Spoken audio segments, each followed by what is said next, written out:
If two wheels are locked on an axle so that they are not free to turn separately, one or the other has to slide. So engineers had to find a way to connect both rear wheels to the engine without sliding and slipping on turns. The device which makes this possible is a part of the rear axle. It is called the differential because it can drive the rear wheels at different speeds. The differential looks complicated, but once we understand its principle, it is amazingly simple. These two wheels are mounted on separate axles and supported by a frame so that they can revolve freely at different speeds. Let's fasten a spoke on the inner end of each axle so that by turning the spokes, we can turn each wheel separately.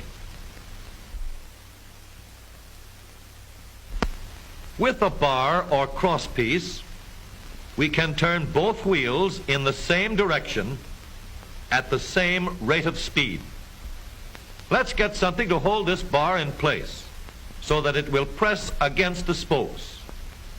Notice that this support is not locked to the axle. It turns freely. Now we can spin the wheels by rotating the support. This is fine as long as both wheels are able to turn at the same speed.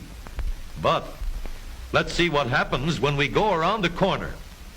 With this arrangement, we cannot drive one wheel faster than the other. And if we stop one wheel, the other wheel won't budge. Let's put this bar on a pivot so that it can swing in either direction.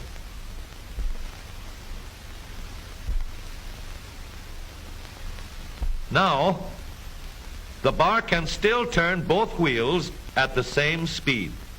And because it pivots, it lets one wheel turn even when the other is stopped. But if turned too far, the bar will swing around until it won't drive the spokes that turn either wheel. We need another crossbar and more spokes to carry on the job. When we stop one wheel, the crossbars will continue to push the spokes of the free wheel around. As long as both wheels are free to turn, the bars do not swing on their pivot and the wheels move at the same speed. Now we have the working principles of a differential. To adapt the model for use in an automobile, we will have to make a few changes. In order to reduce the jerky action caused by wide spaces between the spokes, we will put in more spokes. Further filling in the spaces between the spokes gives steadier, more continuous action, and changing the shape gives firm, constant contact. Now we can make the gears thicker and stronger, and we have differential gears. The edges are cut so that they will fit together more smoothly and silently, and another gear is added to share the work of driving the axles. The principle is the same. In order to turn the support and drive the wheels, we can fasten a large gear here, connected by a smaller gear to a source of power.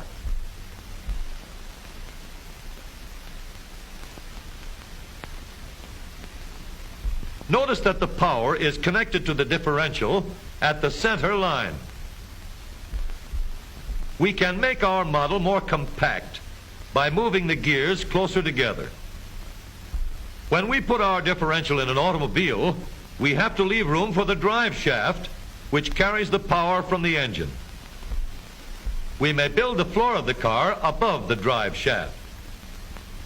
But if we do, we won't have much room inside unless we make the top of the car high too. Of course, we could lower the floor and ceiling, but the drive shaft would be higher than the floor. This would have disadvantages. A shaft in the middle of the floor of an automobile would be inconvenient for passengers and would be awkward for carrying luggage. Today, engineers have found a way to make the car roomier and closer to the road without a clumsy shaft above the floor. The drive shaft from the engine to the differential is lowered out of the way, and the drive shaft is connected to the rear axle at the bottom. The new low center drive makes the rear axle quieter, stronger, and more durable because it gives better, smoother contact between the gears. The automobile of today with the low center drive is stronger and more rugged. Every part of the rear axle has been built to withstand strains far greater than it will ever meet on the straightaway or around the corner.